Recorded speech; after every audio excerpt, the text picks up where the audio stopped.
You are now listening to the Mayor's Office, where your hosts Adriel and the Mayor talk about sports, music, life, and everything in between. Let's get started. There you go. They saw the muscles and said, yeah, let's put some shells in this motherfucker's omelet. You look like you enjoy calcium's nuts. Oh, man. Episode 29. You get to think about it for a second. I'm always thinking. That's a good sign, man. Episode 29 of the Beanie and Glasses podcast. Mm-hmm. Let's get it. Beanie and Glasses podcast. We had to switch it up. I seen Adriel with the beanie and glasses. I said, fuck it, I'm going to do the beanie and glasses too. I just switched it up because the hat that I was wearing before the beanie, I have plenty of pictures in already. Mm-hmm. And so I said, let me get some pictures in the beanie. George does great work, so I just feel like George will just finesse it even better. George, by the way, is back on the podcast. You guys are going to hear from him a little bit.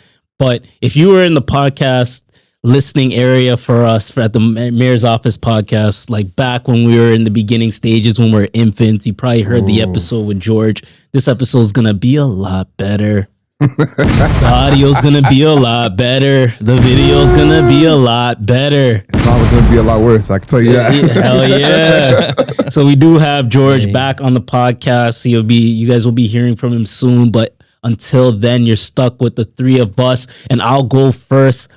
My name is Ralph, a.k.a. the Mayor, a.k.a. the Last Airbender, and I'm switching it up with the new look today. You can call me Royce the 5'7".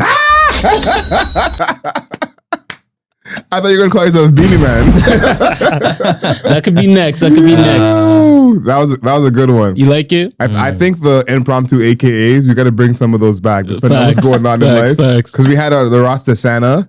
That's one of your better AKAs. Adriel Smiley Official, AdrielSmiley.com, The Godfather. And I guess I'll be Beanie Man since I think I'm a Rastafari. So. Royce the 5'7" and Beanie Man.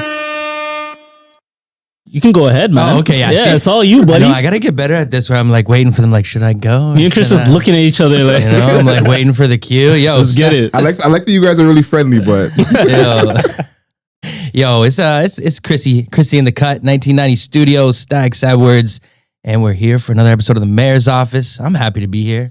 It is Sunday. This is the first Sunday pod I think we did together. Yeah. It might be the first Sunday. I'm feeling real spiritual on this day. There you go. Praise the Lord. All of them. Praise the Podfather, high and mighty. Thank you know what? Last episode, Adriel, something interesting happened. You said to me, you want to know what you said to me? You said, Ralph is dressing pretty decent this episode. So you know what? I was editing the episode and I started blushing. I said, God damn, this motherfucker's right.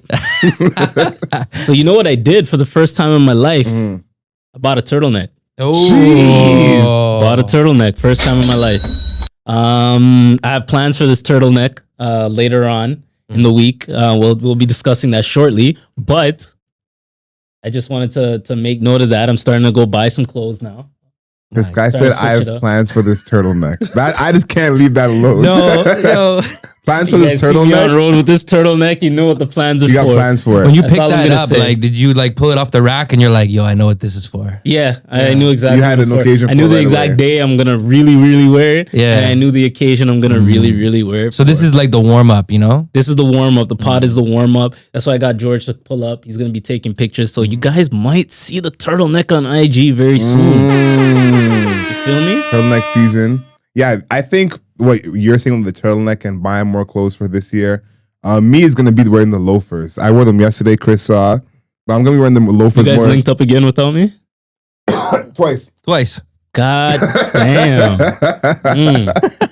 We actually started a new podcast. Interesting. What are you guys calling it? It's called the Fuck Ralph Podcast. You guys can call it the ARC, the Anti-Ralph Coalition. Anti-Ralph Coalition, yeah. What is it? You know, in like a city council office, like with the mayor, they call it the constituents, like all the people around the mayor. Yeah. So we're starting the constituents podcast. Are you guys starting a coup against me? And you know what we're doing? Every time you have a podcast, we just choose all of your takes and go against them, even if we don't feel that way. So if you say that you love Rihanna and the Super Bowl and you're excited for that, we spend 10 minutes talking about why she is the worst Super Bowl performer in the history of the game. I'm gonna tell you two you two motherfuckers one thing before Adriel gets back on his story about the fun time you guys had. If I come in one of these days to this podcast and this sign here and my face isn't here and it's like fucking DeMar or some shit, I'm fucking causing hell in this bitch, bro. DeMar was on one of them yesterday too. Oh, interesting. You know what? Listen, April Fool's Day. Hey, let's think of something. You guys are gonna fuck around, eh? Yeah, tell Ralph the wrong time. DeMar shows up instead. Oh nah, then you guys are really gonna hear it from me. No, it has to be someone super left. Someone super left. That'd be funny. But yeah, the loafers. That's gonna be something I'm gonna be trying to wear more casually. Just more often. I don't think I'm gonna be able to wear them all the time because you can't be in loafers for more than like a couple hours. Hey, you know? So if you could bring some loafers on the potential 2-man missions that we'll be having this summer. Oh, you're not loafers on a 2-man. What? Yep. Listen. You know how I feel about my part of that equation. Yeah. And so you're definitely you're gonna see all of this. All of this. The prospects are lining up for the 2-mans this summer. I might be wife, depending on you know who you are. I might be wife by this summer. Yo, the click and the wink, undefeated. Depending on if you're listening to this podcast, you know who you are. See, the key is to make it ambiguous so they all know who they are. They all. I'm gonna wipe all of you. There is no all. Ralph is gonna be a polygamist this summer. No, please don't do that. Please don't put that on my name. Ralph is gonna switch over to Mormonism. No, because that would be a landmark. And speaking of landmarks, one of my closest friends had a big time birthday recently. Adriel Smiley, tell the people how old you turned. I turned 25. COVID years don't count. No, but there's some symmetry here. We're on episode 29. I turned 29. See what we did there? So, you know, that's why you're the mayor. No, listen, we started the whole podcast just for this moment. We worked it in advance and said, let's work backwards from 29. By episode 30, I'll be shit. Low key. Fuck, that's crazy. How's your birthday, bro? It was good. It was good. I did a little bowling thing with some people for my birthday. I didn't want to do anything, but I just thought to myself, you know what, man? Nothing's promised. Let me do a little something. And a lot of people, they might not see each other for a long time after that. Yeah. I thought we'd do something. On my actual birthday, I had a game in the men's league. We won. We're on a little, there you go. The birthday wins are always the sweetest. On a little 3-game win streak. I had a crazy fall in like first 10 minutes of the game. How slow did it take for you to get up? No, I got up immediately because I was chasing a dude. He was going for a kind of open layup. I slipped, kind of undercut him and fell while he was in the air. So it was a crazy fall for him, even though I fell too. So you were moving a little wild. I just slipped. Okay. Yeah, I can't move that fast to move wild anymore. Yeah, I'm on my Andre Miller right now. Less Terry Rozier, more Andre Miller. I'm glad you're back on the court though. Facts. That's good to see, man. It's good to see. And honestly, the fastest way to get back in shape is to actually play the fucking sport. Facts. You know what I mean? Facts. I got into a mode where like I was literally just working out and not playing no sports, and I wasn't seeing no growth in changes in my body. So that's big on you for sure. Yeah, and you got a birthday coming up too. I think the way. Oh, we're not done with you yet, buddy. I got something I need to talk to you about. Okay, all right, we're not done. So shout outs to Adriel. We all love Adriel. Adriel's just the best. He's the best friend out there. He's the best co-host. I like where this is going. He's just one of the best people that I just have in my life. And I would think that the feeling would be mutual. Sure. But guess who was not at Adriel's birthday? Royce the 5'7". Royce the 5'7". Why didn't I get my invite, bro? What's going on? I was trying to keep it as small as possible, even though it's a crazy sentence. That's fucking disrespectful, bro. Yeah. Damn. Trying to keep it as small as possible. That's the real answer. So wait, I'm not even in that clique? Like, you couldn't put... You guys are bowling. I'm pretty sure there's extra space at the lane. No, there was definitely extra space. Oh, okay. Extra space. I kept it, as small as possible. Okay, so do we have beef? Like, what's going on? Nah, absolutely not. You just didn't want to invite me? Something like that. Why? Keep it as small as possible. No, there's a reason. There's a reason? Yeah. Who do you have beef with? Who do you have beef with? You tell me. Why didn't I get invited? Who do you have beef with? I don't have beef with nobody. Then why didn't you get invited? Was not Oh, okay. All right. So we're good. I'm like, I'm trying to figure out the level of that. No. I kept it super small. Was wifey there? My wifey? She was invited, but she didn't come. She didn't end up coming? All right. I feel less bad. Hey, don't bring that up. That's when the pod's gonna go beep. We're censoring that. You know what's interesting? So Adriel, he did the bowling thing, and then I saw that he ended up going to Joey's. Yes. Ended up going to Joey's that I actually work at. I was working that day, but I left an hour before Adriel showed up. So you're kind of lucky because I was gonna fight you. Yeah. You would fight me at Joey's? I would have fought you at Joey's. I would have cost my job. To be like, why the fuck couldn't I come bowling? No, I wish you were there. I wish you were there. Yeah, 100%. Yeah, Joey's. We had an interesting time. There's a lot of people in there, isn't there? Yeah, we had some comments about the staff. Yeah. And there's some interesting stuff happening at our table that I wish you would have seen yourself. I'm sure you would have found it hilarious. Oh, okay. So, is it something for the camera to know, or something we could talk about off camera? Off camera for sure. Off camera. Okay. Yeah. Did you see any people that you would potentially want to have a discussion with in the future? Because I could set that up for you. Nah, there's a lot of single people there. Definitely some people that I want to have a one-on-one with for sure. Okay, you just give me the list and I'll tell you like for sure who suits your needs the best. I'll give you the list and you just send them the right time code. Yeah. I won't even say about this podcast. I'll just say I got one of my friends. He's an amazing guy. He makes 6 figures and he just does everything perfectly. Walk on water, swim on land. There you go. So I want to learn to walk on water at some point in my life. I guess when I hit 30, that will be the time, and that time is coming. I'm going to be 30 in a couple days. Yeah, how do you feel about that? You're turning 40 soon. Yeah, turning 30. I don't know. I still feel the same way I felt physically a few years ago. So it's not really a physical thing. I guess when people do say age is just a number, it is just a number.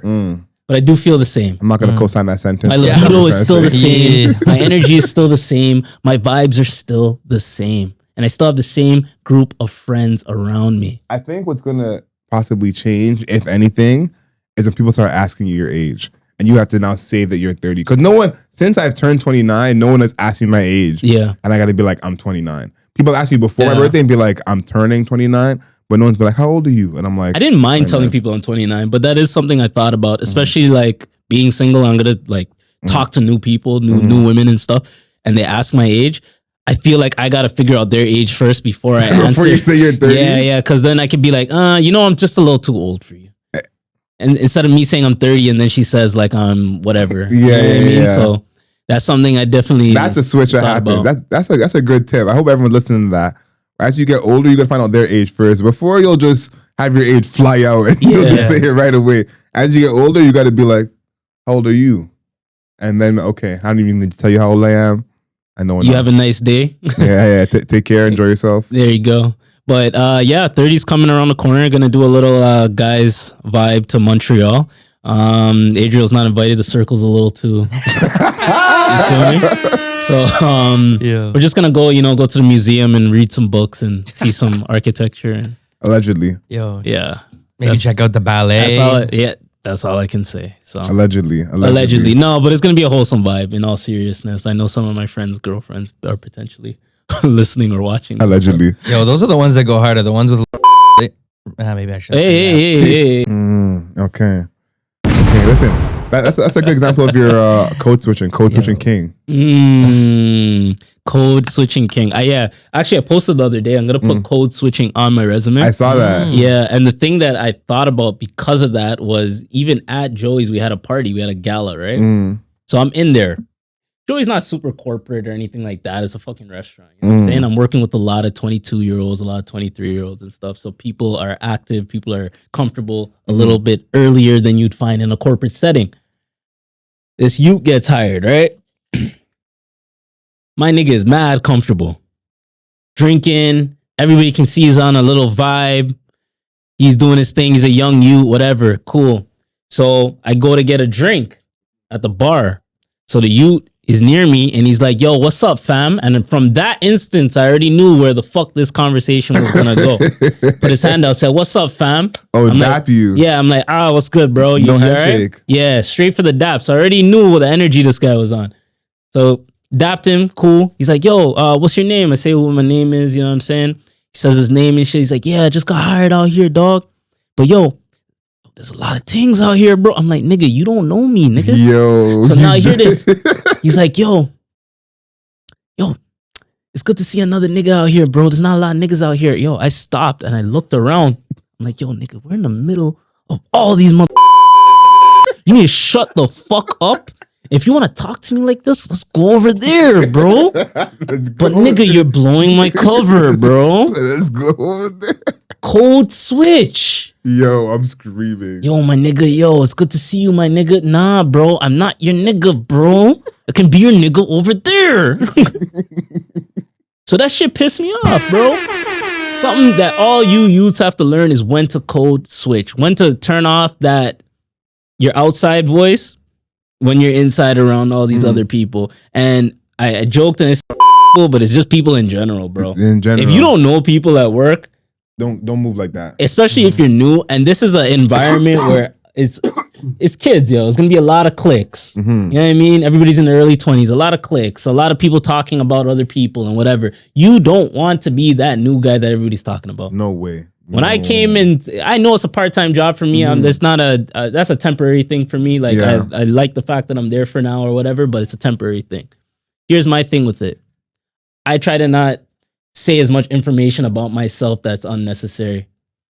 If I want to holla at somebody that potentially could be there, I want nobody to fucking know that shit. You and them, that's it. Yeah, I don't want nobody to know that shit. You know what I mean? So there's a level of comfort that you need to maintain when you're around certain people at any level of work, corporate, restaurants, whatever the case is. But yeah, nigga, we can be niggas out over there, bro. Yeah, I think that's like I think you're right about saying it's a younger person thing. Yeah, and it's like up to you to someone, I guess, like you to tell him, because if you could have just spoken his language and it's been like, yeah, bro, and things like, hey, you know, it's like, yeah, I understand the words coming out of your mouth. I speak the language, but let's, you know. Yeah. It's like, yo, you're blowing our cover right now, bro. You know what I mean? Like, it's like you're Bruce Wayne and I walk up and say, yo, Batman, you good, dog? How's Robin, bro? Nah, bro, we're at a charity function. And the DAP I think you said is huge, because it's like at work, if you don't work with that many black people, might not be dapping anybody at work. You know what I mean? And so it's like if I see you at work, the greeting I'm gonna give you might be a greeting they've never seen you use with anybody at work. You know, the everything. Let me show you how I adapted him real quick. This is exactly what happened. All right, so he came. We're at the bar, right? So he came to dap me. You're him. And I looked around and I was like, yo, the look around dap is crazy. Yo.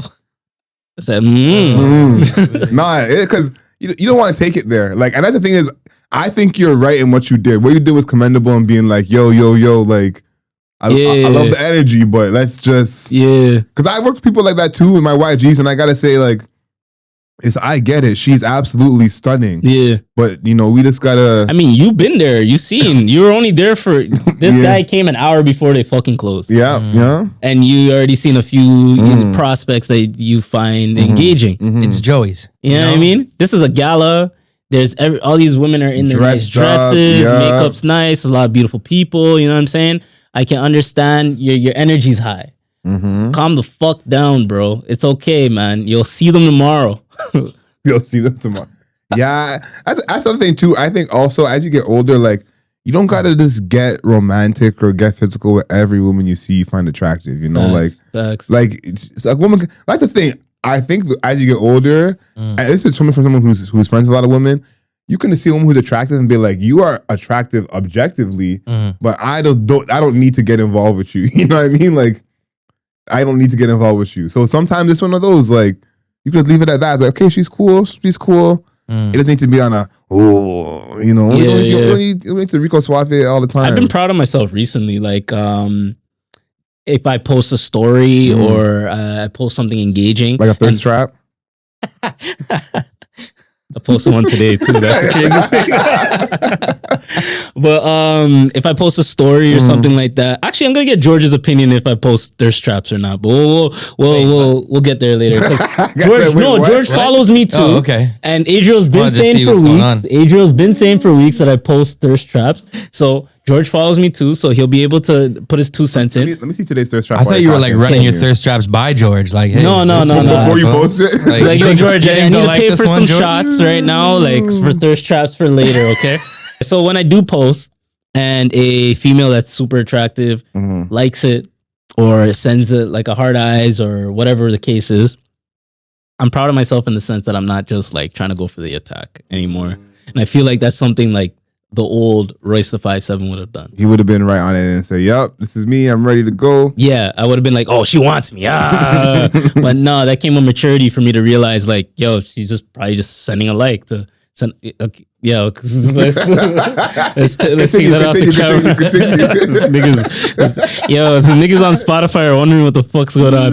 But yeah, I'm really proud of myself in that sense. You know, I want to pat myself on the back that I'm not just attacking everything that tries to message me or something. And like I think, especially when you're posting all these thirst traps, the opportunity is there. You know what I mean? Yeah. So having that restraint even more is commendable. I gotta say this: we have like what do you call it, content creator rankings that we do in terms of the three of us, me, you, and Chris. Yeah, I think we might have to do a thirst trap rankings going to 2023. I think Ralph is gonna be the Bill Russell. He's up there. he say 11 rings. Eh? Yeah, like at a thirst trap rankings. That's crazy. I think we got to do like a thirst trap check-in or something. George is a menace right now, I'm telling you. George is actually a friend of the show, but he's acting like a friend of the show. I'm glad to be back, guys. Thank you for having me again. George, I got a question for you, man. We're gonna get right into the nitty gritty, bro. Oh my god. How popular have you gotten? How much more popular have you gotten since the last episode of the podcast? Oh, immensely more popular. Like, it's crazy. Was it due to the podcast itself or just the fact that you're George? Of course, I got like 2 more people following me now. 2 more? That's fan-fucking-tastic. That's big. I think I have It's just Adriel and actually validate that statement. It's just Adriel and somebody else. I have no way to actually validate that statement. But, Yeah. you know, I think through some kind of like here and there, someone heard the podcast. Oh, who's that guy? And it's one of my newer followers in the past year. We gained some followers from you too, actually. I seen it on the Mirror Media page. So shout outs to you, George. And the pictures that you took of me last time, Yeah. I've definitely gotten some things from those pictures. So You'll get more. things. You'll get more after today. Some things. Ask him. I showed him one earlier. You look. Yeah, come on. Is that- Yeah, yeah. When George did you look. I knew it was serious. I knew it was serious. You gotta be careful what you say these days. Yeah, facts. We will get canceled one of these days. Hopefully after the deal. So George, I got a question for you, man. Shoot. We've been friends for a long time. You can be completely honest with me. Is that fair? Yeah, that's fair. Okay, fair to say. Adriel believes that I post thirst traps on Instagram. Mm-hmm. Do you feel that I post thirst traps on Instagram, or do you feel I just post? Well, let Adriel define what he means by thirst trap. Okay, do you have your phone with you? Can you look up the picture he has posted right now? I actually looked it up when you spoke about it a few minutes ago. Okay, so something like that is what I would call thirst trap. You know, Ralph is doing the pose. His hands are magically just right on the glasses. Yeah. He looks like he's never seen anything happy in his entire life. Mm-hmm. He's like just between mean mugging and absolute disappointment. This guy is an idiot, bro. So I feel like that's Ralph's signature thirst trap is he does the look, or you know, and this one is the fair kind of looking like he's one of the X-Men. I feel like I can see where you're coming from with the way he does take the Defend picture. me. but I want to defend him slightly by saying back in the day when we thought about thirst traps, about Snapchat, was in the mirror. I some don't abs, do that. You know, trying to get like, you know, That's some just comments. childish. It's a matter of time. This is a grown man selfie. Yeah, grown man selfie. He's turning 30. What did you want him to do? Take his shirt off? Talk to him. Yes, look, you know, You know what? gentleman. Grown man selfie. I like that save instead of a thirst trap. Yeah. But listen, this is now. Ralph is progressing. He's buying new clothes. Okay. He's getting in better shape every single day. Yeah. You know what I'm saying? By the summertime, Yo, why niggas hype without directly hyping? He's hyping me. No, really taking what he just did. He just hyped me in order to bring me down in a way. Go ahead. That's Go what ahead. your boys have to do. They have to keep it. I rate it. You're doing great, but you got work to do. It's like you're getting in shape to post fuckery. Listen, you got to be proud of yourself. We talk about self-love. Yeah. Facts. So it's a matter of time. Like right now, Ralph is just, you know, looking into your future. But in a few months, he's going to be, you know, Hulk Hogan in it. I'm going to say this, though. I think Adriel knows something, low-key, because he knows that the woman actually, this is what they're into. So he knows that Ralph is playing the game. I know Ralph is playing the game. So when he does it, I'm not playing the game. I'm taking the pictures for one special lady out there. Yes. Obviously, knowing that he has multiple ladies out there. What the fuck? on the Instagram followership, right? So when you post that picture, right? When you post that picture, guess what? Yeah, I gotta phrase it in a way that's very, very, very harsh. So when you post that picture, there's a lot of girls who could be seeing that. So Adriel has a point there. Because a lot of girls are seeing this picture. That's crazy. No, and I think that's the thing is like, I think that the pictures, I'm highlighting them because I'm sure they're effective. You know, if I was thinking that he's getting a lot of hate from these pictures or no one's rocking with them, we would just ignore it completely, you know? But I'm saying this because I think the pictures are working for their intended audience, audience of one. Yes.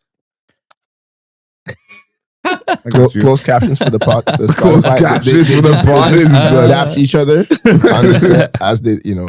You know, so we're on YouTube too. Yeah. So I feel like, you know, the grown man selfies is the safest way to put it. Mm-hmm. But like I said, this is now. Ralph is progressing, not regressing. So who knows what these selfies are gonna look like 2-3 months from now? Summertime, Ralph. You don't know what you're gonna get. Summertime Ralph is gonna be focused on the podcast. Summertime Ralph's gonna be focused on paper and getting my short film out. I like the consistency though. You're not changing the plan. Appreciate that. Stay on the same plan. Appreciate that. Don't Speaking of consistency, don't get distracted. Speaking of consistency, how do you feel about, as someone that has been with us in the early stages to where we are now? Yeah. Still the early stages because, you know, we got the big $1 million deal around the corner. Millions. How do you feel about like the changes so far when it comes to the podcast and stuff? Literally the first word that comes to mind, I'm proud of what I see. Like, because I feel like a lot of people try new things every single day, bro. And, you know. You feel like there's too many podcasts out there? I won't say too many. I don't think there's too many of anything because there's enough people to watch anything and listen to anything. Like, there's enough people to consume the content. Yes, there's oversaturation to some degree. We just talk about the cannabis stores and stuff. Yeah. There's oversaturation and stuff. But if you're good, it doesn't affect you. Okay. I feel like the oversaturation now, especially with social media, I'm seeing so many clips of different podcasts. I'm seeing dumb shit. Yeah. So even the other day, I seen this clip. It's kind of getting viral on TikTok now. This girl said, yo, if your man is making $4,000 a month, he's broke. Wow. That leads me to believe that some of these motherfuckers should not have mics in front of them. Yeah. Of course, 100%. But that not gonna stop them from having the mic in front of them, right? But and they will have an audience, but doesn't matter because people who want to listen to the mayor's office don't care about those kind of, you know, that kind of content. It's about finding your tribe. Yeah, man. finding your path and what you're doing. And that's what I think you guys are doing really well because like there's a certain vibe and certain and the more you do it, it's gonna keep building and going in a certain direction, right? The same rate that niggas are coming in, niggas are dropping out too, bro. Because some of these niggas don't realize you have to actually put fucking money into this shit, even when you're in the baby steps, bro. Like I'm a couple bands in already, and we're only on episode 29. And even just finding the right connections, because I remember the last spot you were at. You know, like I have no issue with those people, but I could see the difference in the setup. Workflow, quality. Oh yeah, for sure. I think the biggest thing I could see in this one that I like the most, I said it earlier to you. It was him. It's him, actually. He's pointing at Chris. It's Chris. Chris is the difference. Like, there's a big Chris difference. Chris is blushing right now. I actually listen to your anniversary podcast. I don't listen to full podcasts all the time. Yeah. But I listen to your whole anniversary podcast. I was like, this is a sick ass like vibe because his input is just like it just bounces right back off you guys. Yeah. Like and everything it sounded great. I listened to it all through my shift. I was like, yeah, I could do this. So Chris is our Nick Nurse. And it was good because not this season, 2019 Nick Nurse. Yeah. First season Nick Nurse. All right, let's stop talking about how good we're doing. We'll table it. We'll table it for another day. We'll come back to this. Something interesting happened recently. Kanye was on his way to a basketball game for one of his kids. Okay. Got stopped by paparazzi. I don't know if you guys saw the video. Yeah. I haven't seen the video. I saw it today. So did you see what this girl did that was talking to him? Had her phone right in the motherfucker's face and saying, "Oh, I'm sorry, Kanye," but the phone is right in his face. Whole time. It's disgusting. People don't have common decency. want it there. So now the whole story is Kanye through the phone. But I'm watching the clip like, yo, if someone's talking to me normally behind the camera, but the camera's in my face disrespectfully, hell yeah, I'm gonna dash your fucking phone away. Yeah, she wanted that to happen. She wanted that to happen 100%. because she wasn't like angry or anything when it happened. It was like the other person in the car was kind of excited, like, it's lawsuit time. Oh yeah, you know what I mean. So people are kind of sick with it like that. Yeah. That leads me to this thought process. People were hating when Kanye was around too much, talking too much, and now the nigga wants to be on his own. Yeah, and people are going out of their way to go find him. Can't leave him alone. Can't leave him alone. Shit's crazy, bro. So I don't know how you feel about that. It goes back to this whole celebrity culture that I think has gone so overblown. Is that these are real people, and the celebrity is part of their jobs. You know, and it shouldn't be like you should be. If you're at your work, if you're on set, you're at a music video, you're at work. Once you're not there, you're off the clock, and it should be treated as such. So I feel like this, like, it's not normal for someone to put a camera in your face. You know, like, for example, on your birthday, when someone brings you the cake, all your friends will, put a camera on you. That's a unique situation. It is. I still feel weird as fuck when it's happening. Same, but that's, I'm saying, even that feels weird. But that that's coming. You're like, okay, they're not gonna just put the cake in front of me and no one's gonna film this. This is like he's walking around doing this thing. If you're walking around the Eaton Center or something, and you're leaving H&M and someone just is, puts the phone to your face, you're, as I said, as a human, you're gonna be like, what the fuck are you doing? Yeah, and it's one thing to do that, but even on top of it, her calm demeanor behind the camera is like, hey Kanye, I'm sorry I'm doing this. Like with the camera in the face, it's just weird shit. And I think there's a part of it where we know it's wrong, but it's become so normalized. And I think it's normalized because to some people, they take these celebrities as not people. So they think they're used to it. So they're like, because most of the time, unless you're paparazzi, are you putting your camera in people's face all the time?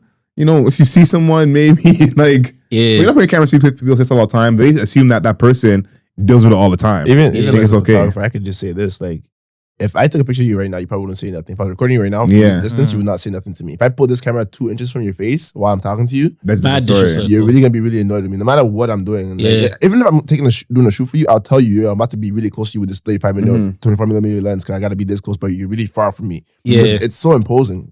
No, it's weird. It's weird. It's something you'll never get used to. You know what I'm saying? But I also think it will never change because it's about human. It's always gonna get worse. Human behavior. It's just like people are not conscious out of their own space. Yeah, they're not aware about how it feels to be in a certain person's position whilst you're yourself. I do think it's gonna change though. I think it's gonna change because there's now so many levels of fame. There's someone who's gonna be famous on TikTok who, if you ask your parents, so and so, they ain't never heard of them. Like there's so many levels of fame, and it's like it's funny because people want to be famous as Kanye, quote unquote, to go through whatever that is. But there's so much things that can happen at different levels of fame that are uncomfortable. Yeah. Where it's like, I'm happy that I have how many followers or, people buy my stuff, but I don't want the other stuff that comes with it. Yeah. And so I feel like people realize that once they become famous, they're like, okay, now that I'm famous, I'd rather not, people be all over me. But I think people are going to realize that before, because there's different levels now. You could be like, you could be famous in this one room. Again, let's say you go to Runs, every man knows you at Runs. Or there's people who do like YouTube channels and don't have a face attached to it. Yeah. My business is famous. I'm unknown. The shit that's weird to me, bro? The same basketball game that he was supposed to go to. Kim was leaving the game, and then their oldest daughter is North, right? Yeah. So North, the paparazzi are taking pictures of North, like, go away. So that makes me think, like, that girl's probably like, what, under 10 years old? Yeah, has to be. And she has to fucking deal with paparazzi at this age? That's so weird. I know it's like, their parents are celebrities and like they're gonna have to fucking deal with it. But I didn't ask for this shit. Nah. Yeah, I mean, and it's like, the media doesn't give a shit. And you have to get used to it. Like it's weird to me. What are you gonna do with that? Like, that's the thing. I think we're not even looking at the real thing of like even paparazzi. A picture of so and so leaving the airport, whatever. What is the point of that? Oh, they sell. Like it's sell to people. No, but forget about past it selling. Yeah. What's the point of it in general? It just even being in the paper. Like, you know what I'm saying? Like, so your issue is the people that have the interest in whatever. Yeah, like the person who opens up the newspaper and says, "Oh my God, I just saw Shia LaBeouf in the grocery store." Like, I feel like that's misplaced because even the people who do that, the people who consume it, People online beg for that information. They beg to know what you're doing right now. And that's where I think it's weird. Yeah. I'm not over here trying to figure out what D'Angelo's doing right now. I just need the album. That's I don't care. The people that are standing celebrities, like there's people that do we're not even thinking of it because like we're just so far removed from even thinking about that shit and being a part of that. But there's some motherfuckers out there that stand these celebrities, bro. Like think about their everyday movements, the things that they're doing, who they're dating, all this shit. People have fan pages. Weird to me, bro. There'll be a mayor's. There's a motherfucker running a fan page, bro. No, but listen, we all like Chris. Who you say someone you're a really big fan of? Like if they put out something, whether it's music or comedy, like you're gonna watch it every time. Adriel Smiley. Good answer. The Ralph, the mayor. the Ralph. Oh man. Yeah, who's that person for you? Like that I'm just gonna check for every time. Yeah. Man, I don't know. Like I just want to see everything about them, or I just want to hear their music. Just like what they do, like their content, or if they make music or movie, whatever it is. Like I'm with Chris on this one. Like Dave Chappelle's the example of that for me. Dave Chappelle drops a special. Yeah, I'm trying to watch that the same day every single time. Yeah, but if I see Dave on roads, I would rather have a conversation with him if that's possible, rather than get a picture of him walking and be like, I got a picture of Dave Chappelle. You know, and it's like. Even people who I love the most as like what they do, their art, whatever, I'm still not gonna behave like that. You see what I'm saying? So it's like I think it's a type of person and how you carry yourself that you even move like that. Because you love Kendrick Lamar. I can't see you run up on Kendrick and just turn it into paparazzi. And being like, I'm gonna make a wild claim and say not wild claim even, but I'm gonna say something that like might be a little rub some people the wrong way. I think it's the kind of person that you are and how you value yourself. Yeah, the kind of person you are. It's a level of insecurity. If you see value in yourself and you see and you understand who you are as a person, you don't need to stand another individual, another human being. I love J. Cole. I'm a big J. Cole fan, right? But I don't actually care about J. Cole. I just love what he does. But like he doesn't track today. I can listen to it 2 weeks from now. Like even like what album dropped last time? Everybody was talking about the Drake one. I like Drake. Haven't bumped the album yet. I don't give a shit. I'll play when I play it, whenever I hear it. But like, when I hear it, I hear it. But like. I like it work. I like what they do. I'm a fan of it, but I don't go out and even check when your next thing is coming out. I think they think celebrities are better than them, and I think that's what I'm saying. And I think that's what it is at its core. It's who you are, because even to you to have the mindset to think someone is better than you, is a crazy mindset to have. You know. You know what? You're right with that. Even with sports, like when I was younger and I would watch like Kobe or whatever. Yeah. And I watch a Raptors game all the time with my dad. I'm thinking these guys are like more than, I think they're gods. Like, they're on TV every day. Yeah. And then, bro, I went to a couple weeks ago, I went to the Hornets game. Yeah. And I'm sitting like 8th row or whatever. And I'm like, yo, mans are just mans, bro. Literally. You know what I mean? Like I have like Eskimo brothers with NBA players. So these guys are just humans, bro. They're just men. Before this moment, you've already spent so much time with people who are the same caliber of skill, you know, or maybe just potential. Yeah, I've been around people that have gone pro. And even so then yourself, I start realizing. You valuing yourself. You know Yeah. So how's the mayor going to stand over a guy playing ball? Yeah. He can't do that. He should stand over you. You're the mayor. I think being in these industries helps. Yo, that's the drop right there. Say that one more time. You should stand over him. He's the mayor. He's the mayor. Yeah, I feel like people are just so insecure, and they're just like, they just want that, like, you know, they want to post like, oh, like I saw so and so, put on their story, get those likes, and somehow it validates them and makes them feel better, perhaps, because they just don't have any, you know, like you said, like people are just people, and like you got to be happy. If you're just happy being you, doing your thing, you like stuff, like you're focused on you, great. You're not going to be worrying about like, oh, let me get this picture. Also, like, do you want to like, if someone you really fuck with, you want to go up and be weird to them? Like, think about how people approach you. Like, that's like the corniest shit. Like, you're going to go up and stand on someone. Like, they're just going to be like, okay, hey man, like, I always think about it like, yo, like, say I met like, you know, like Drake or like Joe Rogan or like people that I like fuck with, I listen to all the time. You think I want to go up to them and then be like, oh, hey, and then just be like, get the fuck away from me. Yeah. You know? And I think what Ralph said about them being human is a part that I feel like that's the part that's not normalized. You know, like obviously we say it when we see these stories, we're like, okay, they're human, everyone relax. But people don't come with that energy to begin with. Yeah. And it's like, I think being in certain industries, you think of that. Because it's like, this is like, there's bigger podcasters than us who if we were to see them, barely. We're like, oh, that's a famous podcaster. But it's like, to other people, like they're just a podcaster. Y'all are all the same. You're in the industry, and it's like that's a part of it. It's like, I always think this is their job. I always think about that. This is their job. And these jobs all have perks, all that stuff. By the end of the day, it's a job. And it's like, maybe if you meet one of these people and they have an amazing story, amazing energy, that's a whole different story. But at the end of the day, it's like, if you hooping is your job, you know? It's like, I'm proud of you for that getting to be the case, but it's I guess the key is, just don't put people on pedestals. But it's something that you have to like grow into and learn. But there's no positive to putting another man or another woman on a pedestal. You know what I mean? Like you can respect their craft. You can appreciate what they do, but you can't think that this person is above you as a human. Like if there's a line to go to heaven, this person should just step past you solely because they made a good album. Like that doesn't make sense to me. So you gotta get past that. I forgot a story that I need to tell you guys, and I should have said it earlier. Story time with Ralph. Yeah, this is a big story, guys. So a couple weeks ago, I'm working, right? I'm working at Joey's, right? Working late. Restaurant closes at about 12:30. My shift is supposed to be done around 11:30. Okay? 11 o'clock. How many people are really going inside restaurants at 11 o'clock? Not too many, right? Work in the front, chill day. Guess who walks in? Who? Baddie.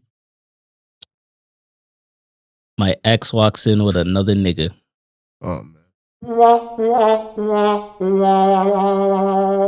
Crazy, right? That's nuts. Crazy. The last one? The recent one. That The one? Yeah. The recent one. Wait. Does she know where you work? No. She knew a mutual friend that worked there. But that girl's more my friend. She didn't know. I started that job after the breakup. That would have been spicy though if she did know. It's like, that's super intentional. Nah, she don't have the vigor to do that. She would not be doing that. She don't have the sauce for that. Yo, it takes a certain type of like person to want to do that. If you knew where the person worked, she doesn't have that in her. So what was her face like? I need more information. What did the room feel like? So we had this revolving door, right? So I work directly at the front. I'm That's a host. ironic. I know she made a U-turn. U-turn. She revolved all the way back. I see what you did there. She had a revolving door.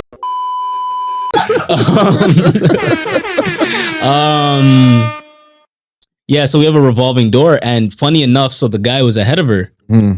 But I saw her already, like, I locked eyes with her because I was already looking outside. We locked eyes with each other, but she was already in the revolving door. So she had nowhere to go but to... And the nigga was ahead of her. The nigga obviously didn't know who I was because he comes up to me and he goes, yo, you seem like a decent dude. He came up to me and he was like, hey, is it okay if we get a table for two? I just started like giggling in my head. I can imagine. And it was like I didn't know like why I was giggling, but I knew you know what? I knew why I was giggling. But it was just funny to me that I was laughing because I was giggling. So I was giggling even more. So I was just like, God damn, what a coincidence, yo. So the man's like, yo, can I get a table for two? And I'm just like, yeah, man. Yeah, we got you. I'm screwed. And then she comes in behind him. She already seen me. She turns her back while he's talking to me. So I don't know, maybe in the back of her head, like, maybe I didn't see him. Maybe he didn't see me. Yeah. Cool. So then at that point in the night, I'm usually supposed to be the person to walk the people to the table. I'm like, fuck that. I asked the homegirl I was walking with to walk them, and then they did their thing, and I'm like, you know what, my day today is over. Yeah, definitely. So I made a move. Yeah, that's crazy. That's wild. That's like return to scene of the crime. I'm telling you right now, no matter how you end, seeing your ex after you break up is just not fun. No, it is not fun. You know what? I needed to see it though. Because I knew she was doing her thing, but I actually had to like see it. Physically see it to get the closure that I needed. I had closure in the sense that like when like it's over, it's never happening again. I'm done because I was the one that said fuck it. Yeah. You know what I mean? I had to actually see her with somebody for me to be like, you know what? Yeah, it's real. It's real and it's never coming back. It's done. Yeah. You know what I mean? So I needed that because yo, I'll tell you something right now, bro. And I've been thinking about this. No, after a breakup, especially if it's like an important breakup, an important person, no matter how many people you date, fuck, do whatever with, that probably won't give you that real closure, bro.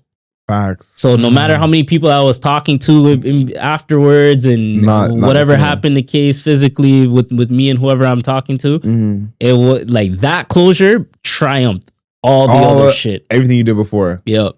Okay, let's get messy for a second. So I feel like George has a question quick. No. Are you good? I was just gonna George is intrigued. Yeah, well, because I feel a little different because he has all the grease. So I didn't want to say nothing. I don't really like take that. Like I'm not really like I just like fuck it, I'm done. I don't really care too much. Like move. I'm like that too. I'm like fuck it, I'm done. But I would say like the thing with that though, is that when the other because like when you have control of a situation, it's always like maybe I could, even though you know you're not going to. It's like I guess I could, you know. There's like a certain like level of like I have the power to or not to. I have the power to. Yeah. She made it. She took that power all the way out. So it's like, okay, you know what? Maybe not in real, you know, whatever. But like, once she made a decision, is that it kind of makes your decision so finalized. Yes, that's exactly what it is. It's yeah. sealed. Now she's like, you put the glue together, and she came and like boarded it up too. Yeah, like, let's lock it down. Exactly. Like the door was closed, but now it's locked. Yeah, you know what I mean. So okay, so ready to get messy now? Yeah. Are you recording? I'm gonna record because I can't wait to hear the answer for this one. Yeah. What's up? So obviously, you don't always get the opportunity to see your ex with their next. Yeah. Obviously, we have no context. We don't know what this is. Yeah. We don't know nothing. But from what you saw, is it an upgrade or a downgrade? From me, it seemed like a fuck. I don't want to be messy, dog. But be messy, man. It seemed like the type of nigga that's gonna and. You know what? I don't even know the dude, so I don't even want to put that on him. But it didn't look serious to you. Yeah, it looked like a man that's just... I know Toronto niggas, bro, at the end of the day. I don't particularly know homeboy, but I just know Toronto niggas at the end of the day. And if you see a prospect like this specific prospect, you're probably going to want to just... And... Exactly. So that's that sense of it. Also, it's like... You cannot put a price on ambition. And I feel like the people that are going to be dating this person are not going to have the same level of ambition as I had. Yeah. That's not what she's going to be like. Yeah, it's going to be like, yo, something for now. And this person looks this way and I want this now. But I know them niggas, bro. I see them niggas every week. I'm friends with them niggas. Them niggas are, you know what I mean? Yeah. The best way to answer the question, I guess, you gotta look at it, judge off of yourself. Like, you know what your goals and your aspirations and your plans are. Yeah. If you're thinking of every other, like, 9 out of 10 niggas is not gonna probably be on the level. Yeah, so you gotta look at that. Like, yeah, for sure. I can't believe you almost forgot this story. This is one of the juiciest stories. Bro, I wrote it down and the podcast was just flowing, and then I'm like, we're talking. What were we talking about before this? It's like something about, I don't know. We're talking about some shit, and then I'm just like, yo. Huh? It lined up for you. I'm like, yo, oh fuck, yeah, I seen this bitch. So yeah. Yo, the last thing that I think of when it comes to like seeing your ex, like, so closure. I had a girl that I dated in university. Yeah. And we broke up while I was still in university. And the semester before, we planned our courses together, and then broke up before the semester came. So did you switch the classes? I couldn't. I was the one who wanted these classes more than she did. So she was compromising for you? For me, yeah. So I'm seeing this girl every day in these classes.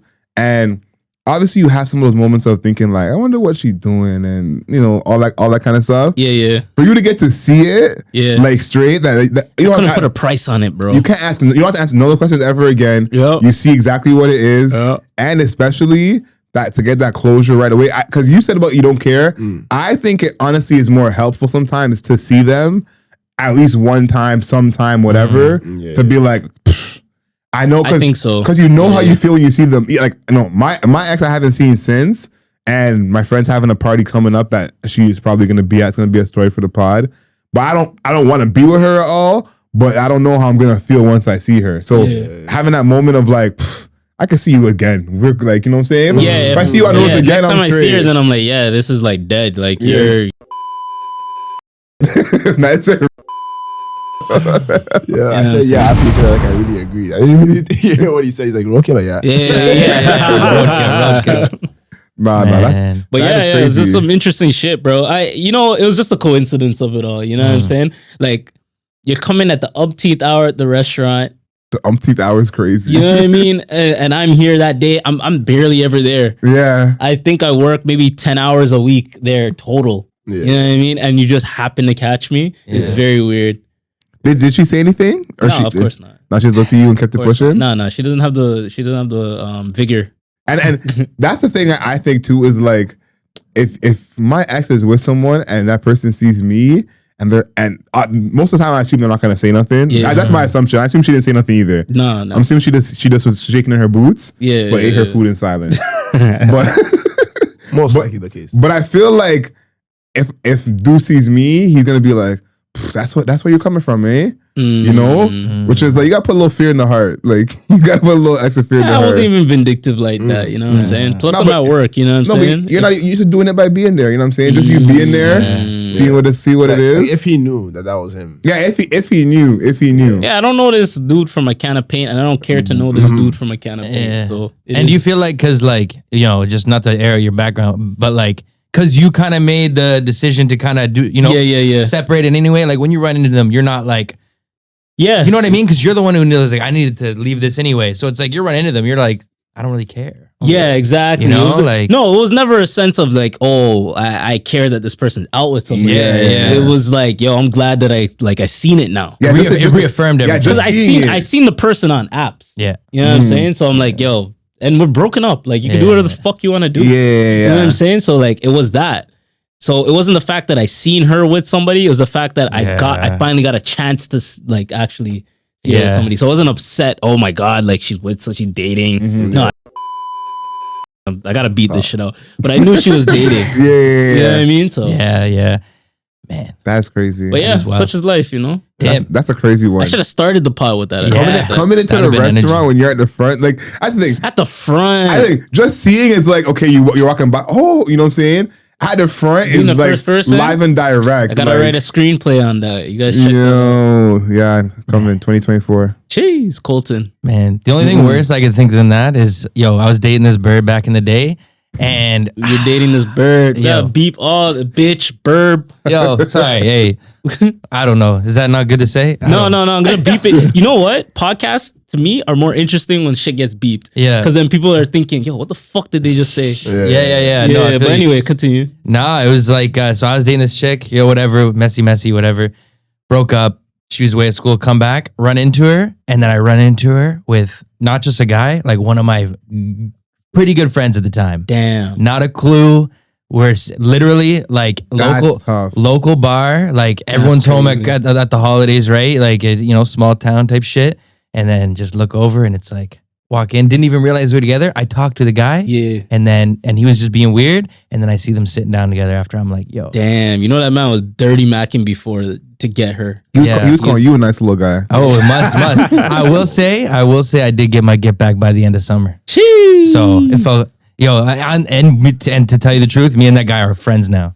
Oh, wow. Yeah, we circled back. The thing is with guys, we can get past certain things. Absolutely. Because that was your ex and then he went to talk to her, right? Yeah, it was my ex and we were like on the rocks and then I guess they were talking. Yeah, it's fuckery, but like niggas bounce back from that shit compared to women. Women they'll hate each other for years before they finally reconcile. This is the last thing before we move on because this adds up. Yeah. But them hate each other for years. I talked to this one girl who I ended up talking to her friend years before, and they weren't friends no more because of the same thing you're saying. And she's like, oh, you know so and so, and I'm like, oh yeah, me and her used to talk back in the day. Yeah. Me and her used to be best friends. She's always trying to steal my mans and whatever. She's like, I had a feeling that you would have talked to her, and I'm like, why you had a feeling? It's like she always likes black guys. Yeah. And I'm like, yeah, they hold on to it. Like they're not even friends no more. She pulled old pictures and showed me, and she was like, see, we were best friends, and now we're not. That's crazy. Women can hold a grudge, bro. That's the difference, though. For sure. I feel like guys could come together with like the general hatred for a girl, and they'll bring them closer together. Almost, I've had people that I don't really fuck with, and then they ended up being on my run, and then by the end of the day, I'm like, this guy's like, communication on the core was pretty good. You know, you ever seen that meme where they say like guys make friends by just like saying doing this for a bit, like head nods for a little bit. Yeah. I work at FedEx, right? So like I used to like in the morning you walk to your line, right? Yeah. So every like after work I walk back to the security, and I was walking back. There's a guy who works like I don't know, like in between the whole facility where you have to walk back and forth. He's always working there. It's a black guy. So every time I walk by, we will make eye contact. I'll be like a week, right? The next week, and it was a bit more like a stronger like stronger head nod. And I'm like, okay, so every time I was dying in my head, so I told my boy, I'm like, yo, I'm telling you, bro, me and this guy gonna end up like being friends somehow off this like head nod. Bro. The third week came and he's walking now. Wasn't in his usual station. Now he's walking towards my direction. Now he switched it up on you. Now we held up. I was screaming. Like, I'm like, yo, George's like, yo, I'm like, we start talking. He's like, yo, you know this guy? I'm like, yo, fam. Now I see him all the time. He has me on Instagram. Now he's man last week's Mandem. That's I'm crazy. I'm just like yo, what you saying, fam? It takes so little. You know what I'm saying? Yeah. That's the thing is like, it's funny because people do it with dating too, but with dudes, we can reach to be friends. Yeah. It's like, oh, you kind of watch ball? Oh, we homies. You know what I'm saying? Yeah. Like, it doesn't have to be something that big. That's what the homie at Joey's should have did. Instead of, yo, my nigga. Nah, yo, just give me the head nod, bro. Yeah, simple. That would have been enough. Yeah. I had to hear Tom talk about 21 Savage being the best rapper of 2022. Complex had 21 Savage. Complex. I fuck with 21, but no. Well, I think that's kind of irresponsible for them to do that. Yeah. You know what I think it comes down to? That 21 is just the one person they can interview. That's really what I think it came down to. Yeah, they had a list. They made some they're calls like, out of everyone who we could possibly get for an interview, who's the biggest person? Yeah. I think it was 21. Damn, so they probably would have gave it to like Lotto next. Yeah, like just whoever they had the number of. Yeah. 21 being named the best rapper of the year is I'm a like, big 21 fan. All jokes I got a aside. question. What makes the best rapper? I think it was off of like mainstream numbers that they were doing, how active they were this year compared to last year. I don't really know the criteria for Complex. I don't even think they're thinking that deep. 21, to be honest. if that's the case, 21 is a big. I don't know. He did a lot last year though. Yeah, he did a lot. He did a lot, but I feel like he had the one project which came out. Yeah, his project plus the Drake project. I guess that's enough. Was this project? I thought it was 2021. Was it? Savage Mode 2, right? Yeah. Yeah, I think it's 2021. So it was just the Drake project and some features? Yeah. Yeah, he was the first man on the line for these guys. Yeah, that's what I'm saying. Like, that's all it was. Yo, honestly, heavy fuck with 21 Savage. Nah, 21 is the truth. And I had a conversation when he first came out. I think around the time Bank Account came out. So maybe like a year or so after he came out. I had a conversation with one of my boys and he's like, yo, this man's not gonna last like 5-6 years. That was me saying that too. And really? Look at this nigga. He's one of the biggest rappers in the game. If you ever heard like his stuff before, like the bank account stuff, you'd be like, okay, I can see how, like, because why I said that, because he changes so much all the time, but you can't tell because the full stays the same. Nah, but he's actually like, I thought he got worse. The first tape that he did with Metro that had X on it, that I was like, okay, this guy's the truth. That's when you hear his story and everything. Crazy, yeah. That tape was crazy. Once I think it was what's the name of the project? Whatever project had Bank Account and all those songs. Issa, yeah. So I thought he got worse. So I was just like, yo, maybe Metro was the one who just had him in a little mode, whatever. Yeah. So I thought he was getting worse. So I'm like, yo, listen, if you're getting worse and you just started rapping, then I think he experiments. Yeah. But then I Am Over I Was that was when he was ridiculous. Nice. Yeah. Issa came out like, and it was like he was starting to try to be more polished, you know? Yeah. When he came out, he was coming out with those videos, Red Ops and all that shit, and I was just like, those videos were different. I was just about to say those music videos were wild. They were nuts. I'll play his old tracks and just get like really want to be violent. Really want to be really. I can be like in the car, like I've been. I'm like going to my office that woman. Yeah. Nah, he was on his Chief Keef for sure. Like, but I think it was a good way from get into the scene, the rap game. But since he's gotten in, he's worked with a lot of people who I never thought he would work with. Like even like his stuff with J. Cole. I never saw him and J. Cole. Yeah, they're one of the best combos in the game. And it was actually pretty good, bro. I'm like, yo, like what? He's gotten better as a rapper. That's the thing. I think it's a thing. I think when you get on, you don't always think you need to improve because you're like, yo, I'm good enough to get on at this point. So I'm either, stay this good at rapping and just try and make better music. He actually got better at rapping. Yeah. I don't know how he is as a producer or if how he is at making a song. I don't know if he has help with that kind of stuff. Yeah. But just him rapping like a 16, he's just definitely a better rapper. That's how it goes with most crafts though. Most people get into a thing and they get to a certain level where they feel it's adequate and they stop chasing like improvement. That's how you become a Kobe Bryant or a LeBron or something else because you don't lose that drive ever. Like it's like, oh, I'm good enough, so I'm chilling here. I'm making the money. I'm chilling here. Yeah. Yeah, I mean that's the difference between a star and a superstar. Yeah. Yeah. People don't realize that skill level actually, in my opinion, declines. It's hard to say it. Like, no, it does. It declines does because everybody else around you is actually improving at a pace that, like, in the grand scheme of things, you're actually getting worse if you don't keep up. And you got to kind of spend that time in improving. I think J. Cole said it of like him trying to improve when he made the off season is like when you're popping, you're spending your time trying to make the music, not spending your time trying to improve. When you're coming up, you're spending your time improving. They're making your own beats, learning to mix, battling people, whatever. Yeah. So it's like you got to actually put the time in to be like, hey, I'm going to actually improve. In the rap game, I don't blame a lot of these people for getting complacent because when you get, say you get a certain fan base and they like what you do, your fan base actually might be the reason why you stop to grow because they force you to stay in your lane. They say, oh, why is he doing that now? Yeah. I don't like that. This or that. And then you get so, worked up about how it's being received that you start doing what you you do 3 or 4 projects and it all sounds the same and then now niggas are clowning you for being the same person over and over again. That's why I'm kind of surprised with Thug because I would say Thug is not getting better as a rapper, but his music is getting better, which is like pretty rare because he's not as good as he was when he first. But when you could throw a lot of money into something, you have good people around you, you can keep it up.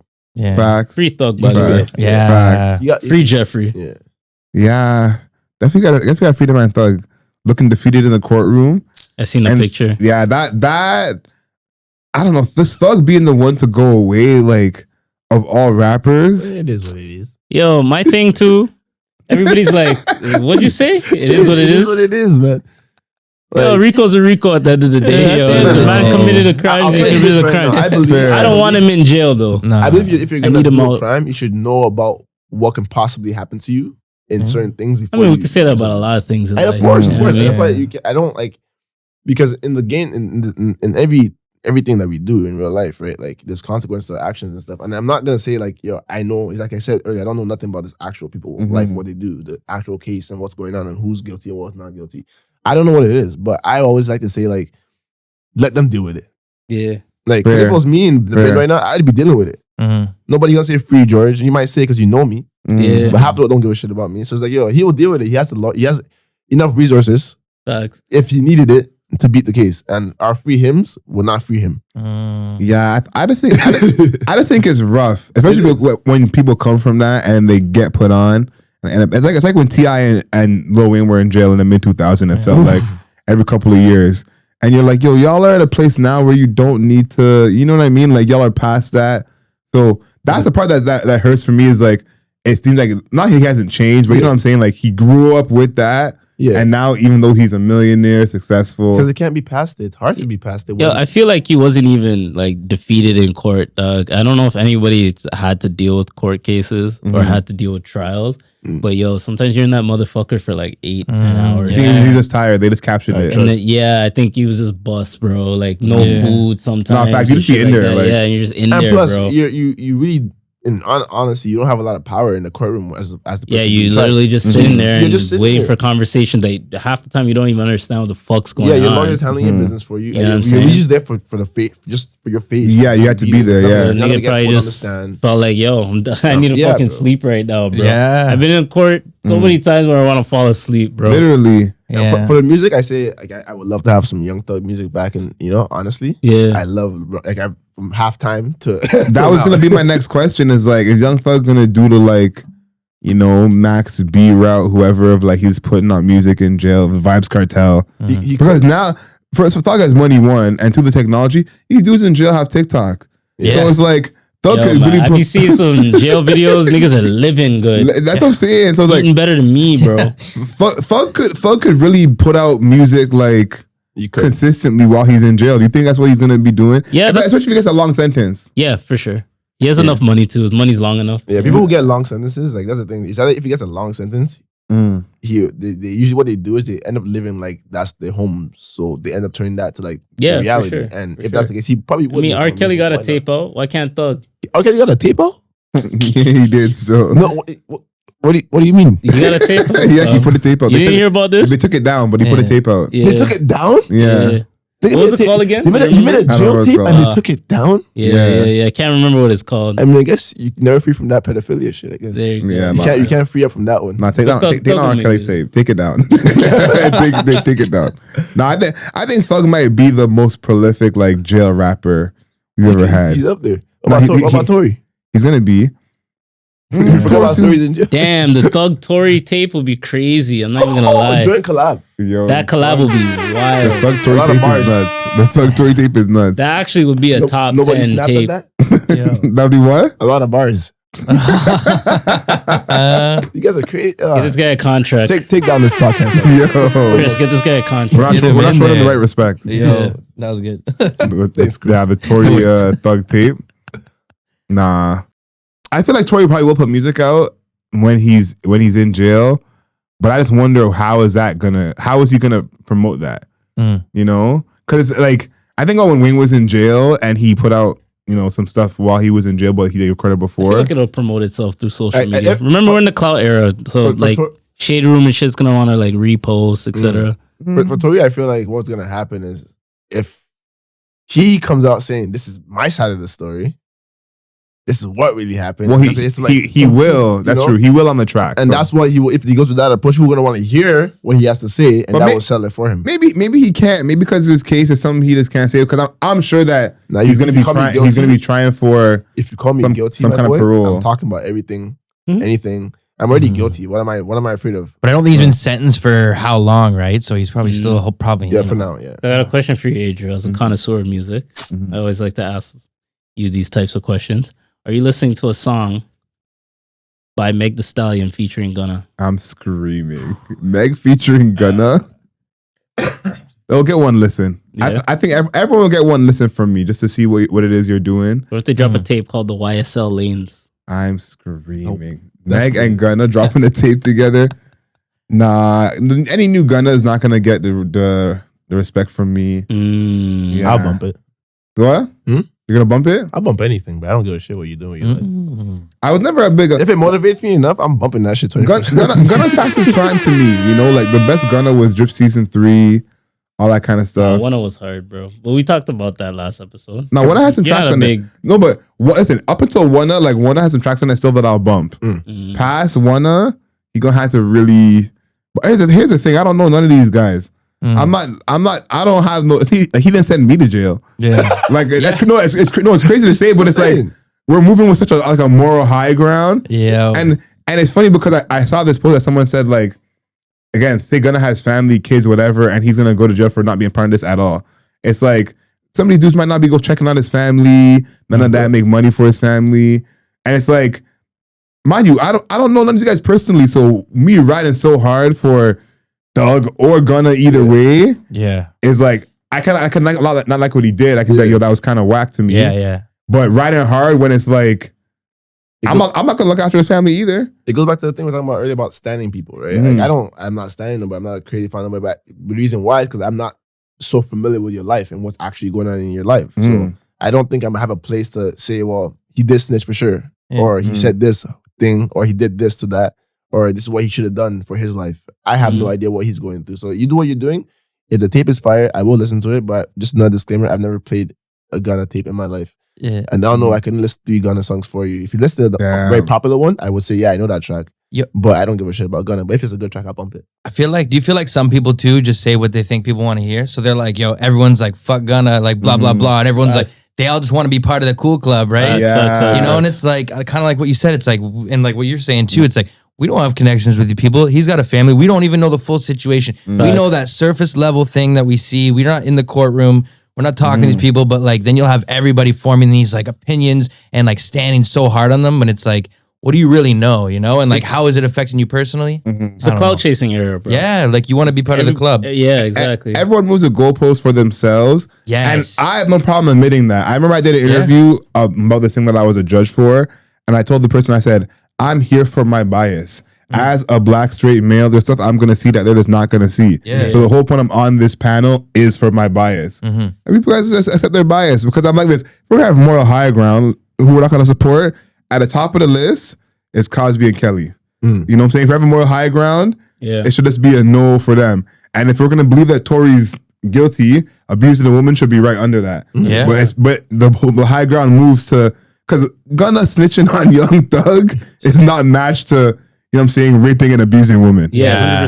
So it's like, no, the more high ground is like, we move the goalposts heavy, and it's not even for like big things. It could be for small things. Yeah. Like there's double standards sometimes. There's so many different like aspects of there's colorism that goes into it too. Yeah. Like moving the goalpost. I seen like even recently, like Lori Harvey is dating somebody new, right? Lori Harvey is notorious for dating multiple people. That's all good, cool, whatever she wants to do with her body. But the overall story behind her every time is you do you, sis. You put this in your hands. You do X, Y, Z. But then you'll have somebody else like I forget who it was. I think her name's like Asian Doll. Like she's like a lesser known rapper, but like she's out there in the social media circle. She dates a lot of rappers. Yeah, People are like, yo, Asian Doll's onto another nigga. Can't hold a relationship. Crazy. So I'm like, yo, the dichotomy of everything is interesting when it comes to so many different aspects. It could be something as big as murder, and it could be something as small as people dating around. And before we went to NBA, this is the one I always think of that we always forget: Chris Brown and Rihanna. People to this day are hating on Chris Brown, which I think is correct. What he did to Rihanna obviously was very wrong. 100%. People don't want to listen to him for that reason. There's nothing wrong with that. People forget that not only did Rihanna go back to him, she went back to him in front of everybody. Yeah. You know, people do that in real life. You know, you might not even hear about it. You're like, oh, you're back with so and so. I thought, you know what I'm saying? You won't even hear about it. Rihanna was sitting courtside with Chris Brown after the whole world saw what happened. No one brings that up. And I'm not saying who's right or who's wrong, but it's the goalpost move. But this is the thing. I like what you just said, because if the two people involved can move past it, but the world still can't. Who the fuck are we to care? And that's the point I'm making is like, I'm not saying Rihanna's gonna now support every time someone abuses a woman. That's not what I'm trying to say. But we gotta stop doing that as well, though. Exactly. We're here dissing Chris and whatever, and obviously what does wrong. But Rihanna forgave Chris to some degree. Yeah. Yo, So let me take this a step And we don't further. know their relationship. Let me take it a step further. We're so invested in whatever Chris Brown did to Rihanna and how Rihanna taking him back, etc. Yeah. You could have your sister, your cousin that's dealing with fucking exact same abuse, thing. real life shit, and you don't care as much. I seen Yo, for real. Because you get no points for that online. You get no points for that online. You can't virtue signal about that. Exactly. So I seen this was like last year, G Herbal's baby moms, right? She brought the kid to a club. She had her reasons why she brought the kid to the club, etc., etc. People online, yo, you shouldn't be raising your child around this activity and doing this, that. Yo, you can shut the fuck up, because I guarantee you one of your cousins is doing some wild shit in terms of bad parenting. You're not saying a goddamn thing. You're not saying nothing. You're probably hearing your fucking neighbor's kid get beat for absolutely no reason. You're not saying nothing. You're not saying a goddamn thing, but you're so invested in this girl's life. Like, look at the abuse numbers, right? Most people who complain about that abuse. Yeah, that's true. I know, and that's the thing is, I feel like the energy is like a very much internet thing. And this, I'm gonna say this again. I think this will fix a lot. We should have some kind of rule. You cannot comment if it's not your picture. You got to put your picture and your passport, whatever, beside you to verify it's you. That. If it's not actually you in the picture, then you can't comment. That would be wild. So you want Instagram accounts to be verified, essentially. Well, you can't comment. Like, you can still have Instagram, you can still have Twitter, but if your thing is an egg or a picture of Leo, then you can't make no comments. So you could have a verified Instagram that allows you to comment, essentially. Yeah. So the UI would allow that, right? But if you have an unverified account, all you can do is like pictures, like view. Okay. Yeah, I like that idea, because I think what really happens is, whoever's the loudest is what people think is the dominant voice. Yeah. You know, like I say this all the time. I see girls say, don't add me on Snapchat. Why are you using Snapchat? You're a grown man. I never asked no one for their Snapchat. It's girls older than me adding me on Snapchat. But all you hear is the ones who say don't add you. The ones who are adding you on Snapchat, they don't talk. So all you hear is the negative, because that's the loudest voice. So the loudest voice always becomes a dominant voice, when that could be 15% of what people actually think. But that 15% feels so strongly, they're talking the most. That's why I feel with Instagram is. then that's why I feel with creators too. Like, if you're older and a creator, you shouldn't feel like age shamed if the negative thought process is, oh, this guy is this age, why is he posting? Who gives a fuck? I had a friend that hated TikTok, hated everything TikTok stood for, but now he's warming up to the idea of posting because he wants to post some like wholesome content, which is fair.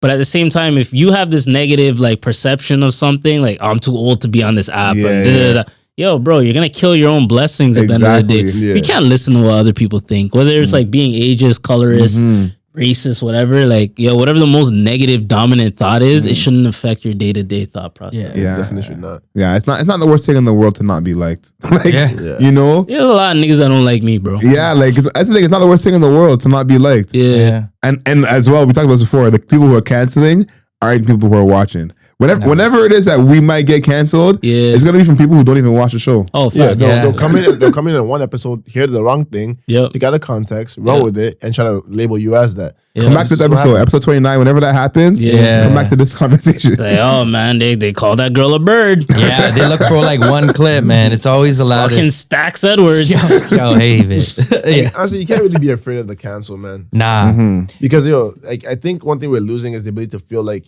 your opinion, be it different from someone else's opinion, is allowed to be said. Like you can speak it out loud. You got to be allowed to be wrong too. Yeah. Like make a comment, make an opinion. If you're wrong, it is what it is. We can disagree. I agree with that. I have a hot take for talking about being wrong. The NBA All-Stars were announced. And I this is something I know you've seen a lot because I know you're deep into the ball like I am. Embiid being snubbed. Yeah. I think that whole thing is overblown. I don't think Embiid got snubbed at all. I think I would choose Tatum, Giannis, and KD all over Embiid. If I'm just going forward? Just players, their teams, whatever it is. I would take KD, Giannis, and Tatum. Would you take D Mitch over him? Like if there was just no positions? No, I wouldn't take Mitchell over him. Okay. I wouldn't take Mitchell over him. But in terms of the front court. But for the front court, those are your three? Yeah. So what's interesting is I was watching TNT because they announced the All-Stars, right? So then Shaq's like, yo, we need to bring back the center. Oh, yeah, But the reason why the center's not in is because people tend to forget, we had some shitty years. DeAndre Jordan. With some Roy garbage. Hibbert. We had some garbage years where some garbage centers were getting a lot of votes and chances to be all-stars when they really didn't deserve it. So they took out centers for that reason because it was only Dwight. There was a time where it was literally just Dwight. Yeah, Dwight or die, yeah. You know what I mean? Dwight, and it was towards the tail end of Yao Ming's career. There was like some bigs here and there. Tyson Chandler, yeah, you know what I mean? So it's like, there's a reason why it's only forward. Exactly. There's a reason. Mark as well. So I get why there's no centers. But yeah, I kind of agree. Tatum's having a historical year. His numbers are up everywhere, and he's first in the East. Got to give it to him. KD has a better record. And he's averaging crazy numbers as per usual. Yeah. And he's KD. And he's fucking KD. Yeah, and he's KD. So when it comes to votes, like KD's always gonna triumph. And you want to know one thing that all three of those forwards, who's the third one you said? Giannis. You want to know all things that those three guys have? They all either been to the finals or won the finals. Yep. Right? And that's why they're over Embiid to me. It's like, I don't must say Embiid's overrated because Embiid is absolutely he's a problem. He's absolutely a problem.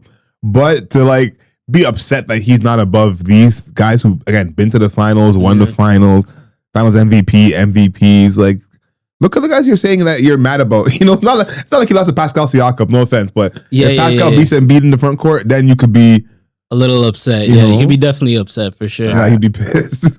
I think someone gets snubbed every year.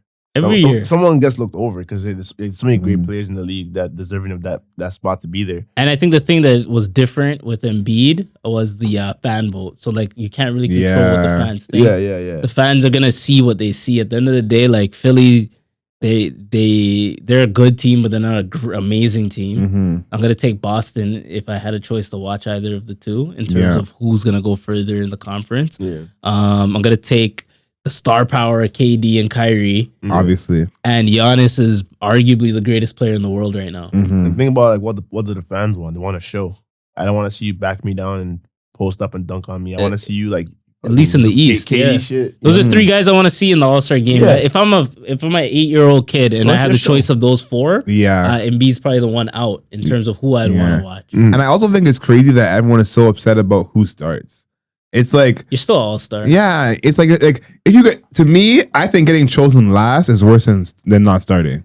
You know, if you get chosen last, you can have some beef. Like niggas don't fuck with you. Yeah, you know, like but like starting or not starting, like remember the year that Mark and Pal both started? Yeah. And it was like first time two brothers start. Yeah. Both those dudes played like maybe 10 minutes in that game. Exactly. Yeah, and they probably did it just for that fact to be said. They just wanted to do the tip off against each other. Yeah, so two brothers did that, and then facts. Yeah. Do we think that Pascal's making the All-Star team? Can we get like a vote around the room out of the four of us?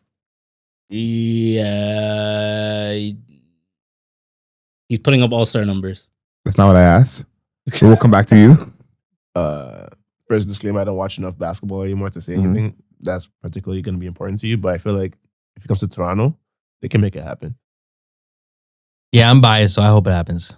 I think he's gonna make the All-Star team. Yeah. I hope he makes the All-Star team. He might not. There's a lot of new faces that these guys are gonna want to push. Tyrese, Jalen.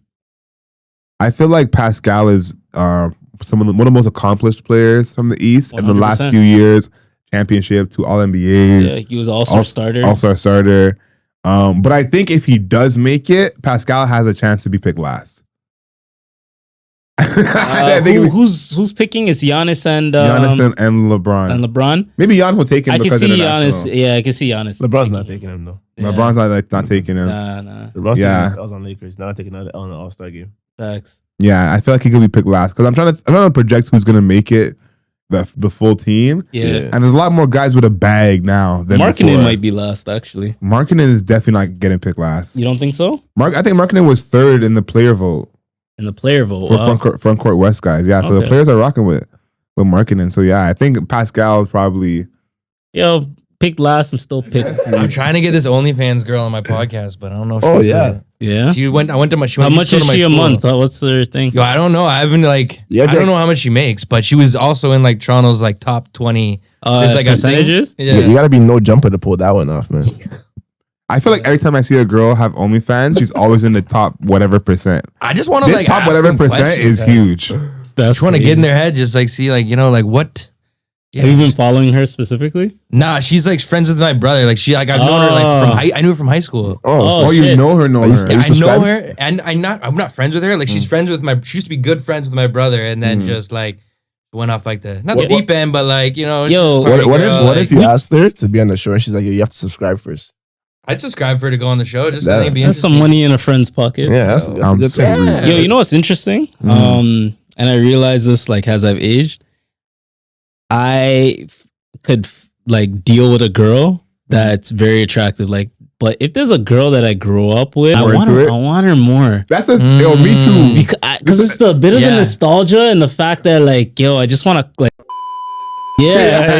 And like you've been around her. You ever heard the term factory hot? No. So like when you're like working in a factory, have you guys ever worked in a factory? Or like FedEx maybe? No, that's probably a good mix. I was an order picker. You know what I mean? When there's like it's like all dudes, and then there's like one girl, and she might be like a regular that's like TV. Yeah. And then in the factory, she's like a 10, like because it's the only girl you see, Yeah. And you're like close to her all the time. You're working with her, so she starts to like that was with me a little bit in high school. What happened to the man to the factory? Yeah, see, it happened with me a little bit in high school. But the only thing is like, I'll probably beep this out, but like a lot of the girls that I found attractive when we went to school was now they're just there's a lot of.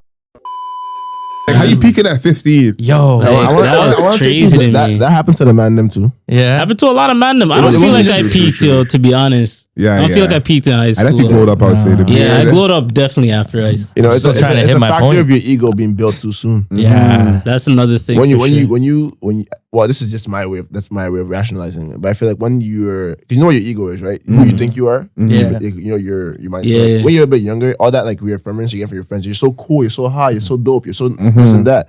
You become that person, and that person isn't. It's like at 15, it's not who you are. Yeah, that's not who you are. So you take that person. And when I'm young, like I'm building because I'm not active, physically, right? And I'm not seeing other women, right? So it's the same thing with the factory.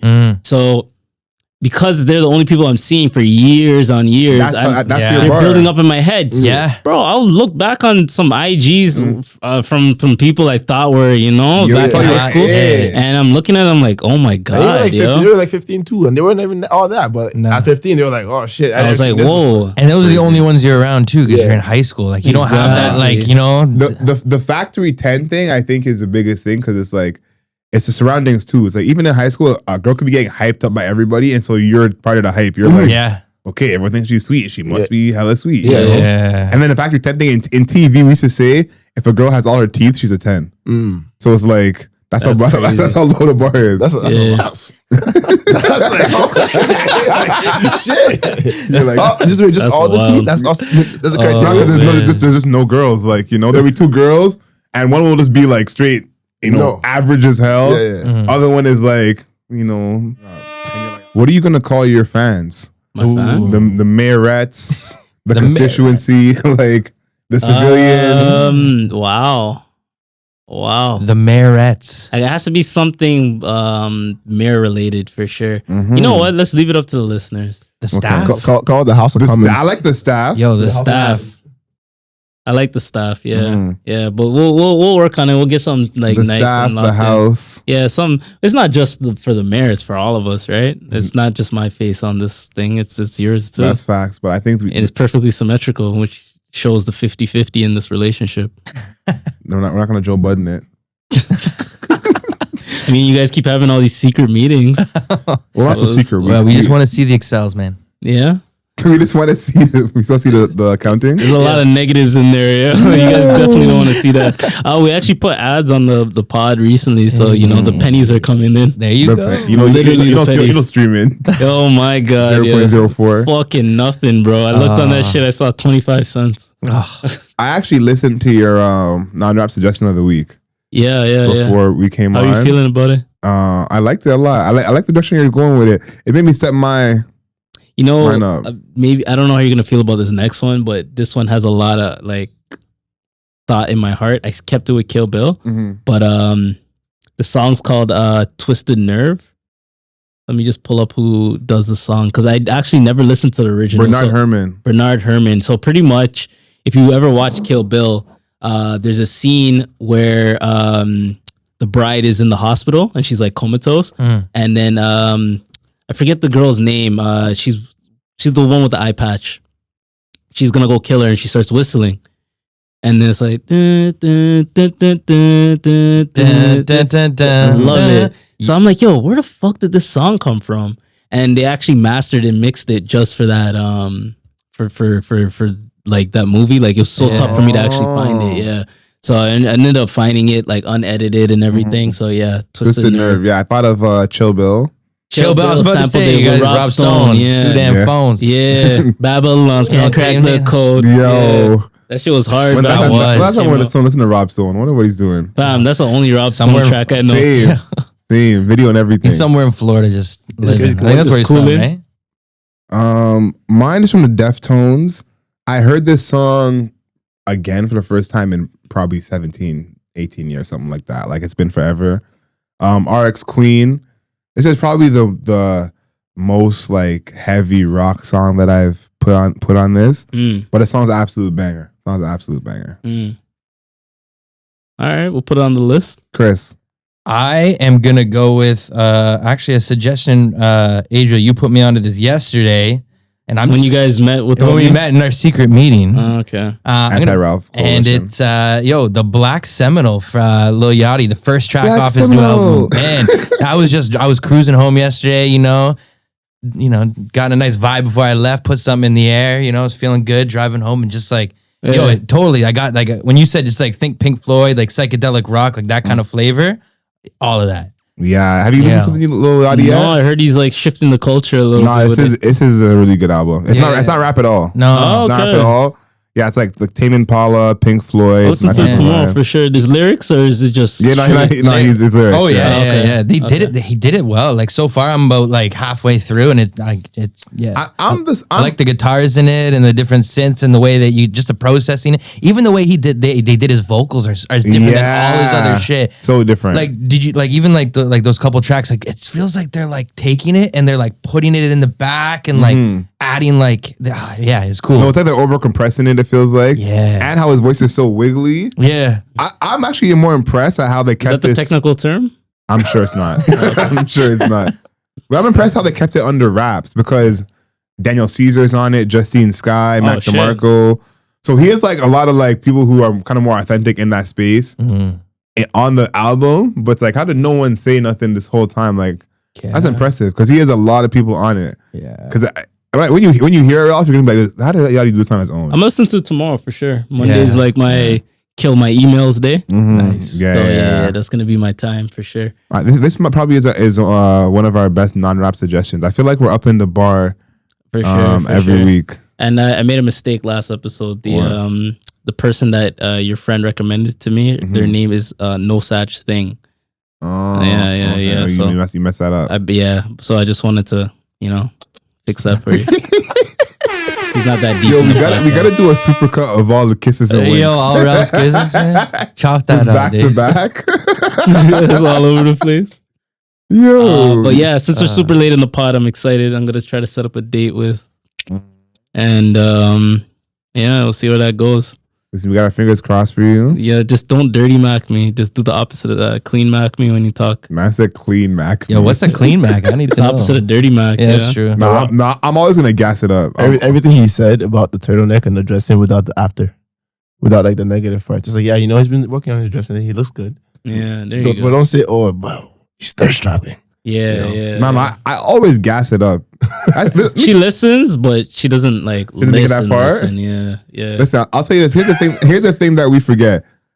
The girls are more likely to be like a little dickheadish than you think. So I'm there to gas it up. It's like, yeah, Ralph is cool, but he could use a little. Nah, you can't use nothing. Yeah. He's good how he is. Yeah. Talk that talk. Love him for who he is. Yeah. Ralph is 6'7". Yeah, talk that talk. Ralph's a 6'7". Talk that talk. That's a good one. That's me and my baby, yo. Yo. But yeah, you guys will see me probably wifed by this summer. You feel me? That'd be crazy, Little man. tidbits for the people that stay at the end of the podcast. Mark it on the wall. Yeah. Listen, I think this pod is at its best when both of us are single, but I'm not gonna stand in the way of Ralph's Yo, you know what? happiness. The two mans are gonna be amazing Mm. while we're recording the podcast. Like when we just come off a 2-man and then have to record a few. Those days are gonna be later. some crazy There's pods. gonna be some amazing pods. Yeah. Those are gonna be crazy pods. Yep. And you're possibly moving back to the city. Mm-hmm. Ooh, Those are some crazy pods. Crazy, man. Oh, Layla's my gonna God. see a lot of people through that door. A lot of time coding. Yeah, a lot of time. For it. But yes, this is episode 29, a little bit more chill of a podcast. Shout outs to George for pulling up. Shout outs to you guys staying for as long as you have. Make sure you comment. Make sure you like. Make sure you subscribe. Adriel just turned a big age. Please wish him a belated birthday. By the time you guys hear this podcast, I will be a even bigger age. So hopefully I get a shout out too. George, anything before you leave? Am I a terrible guest? No. No, why do you think you're a terrible guest? Because when I watched the Joe Rogan podcast, this one guy, I love the guy though, but he talks a fuck ton. He's a black guy. What's his name? Donnell Rawlings? No. When he, I thought you were thinking when he. The science guy. Neil, the I grass. love all the little facts he throws at you. Yeah. But like, it feels like he takes over the podcast. 'Cause he just talks a lot. I never know if I'm timing my speech right, if I'm talking too much. You if gotta I'm pod more. Yo. Then you get a feel. Did you see that episode when Donnell Rawlings was on it with RZA and he talked over RZA the whole time? No way. Dude, RZA came on the pod and then Donnell, I guess, like linked them. Yeah. And then the whole time Donnell's talking, people were going nuts because RZA's just like, yeah, and Donnell's just laughing, making jokes. Oh my God. It was funny. Like after the memes out of it were hilarious. But still, It's like Drink Champs. you can't talk over hilarious. Not facts though. Yeah. You can't talk over RZA though. That's Yeah, disrespectful. that's disrespectful. Out of respect for hip hop, don't talk over RZA. Facts. Yeah, George, I would say you're not a bad guest. One, you've made it here twice, so that speaks There volumes. you go. Two, you also waited way too long to ask if you were a bad guest. I think if that was the case, you should have asked half an hour ago. I kind of wanted to ask. I want to just keep being a bad guest for a bit. Like fucking, I'm gonna stick with it. Imagine he's like, yo, stop talking. I'm like, fuck, I fucked up. I should've- Don't kill me. Chris, anything before we close off? No, man, it's been a busy week. Nice way to cap off the weekend, man. This is a chill podcast today. There you go. Real chill, man. Always Yeah. happy to be here. You could tell by Ralph's posture that we're basically done. He's slowly just been like sliding down in the chair. Nah, if we pod for 10 more minutes, Ralph will sit on the floor. Canceling, bring back bullying, know yourself, know your worth. Yeah. Boom.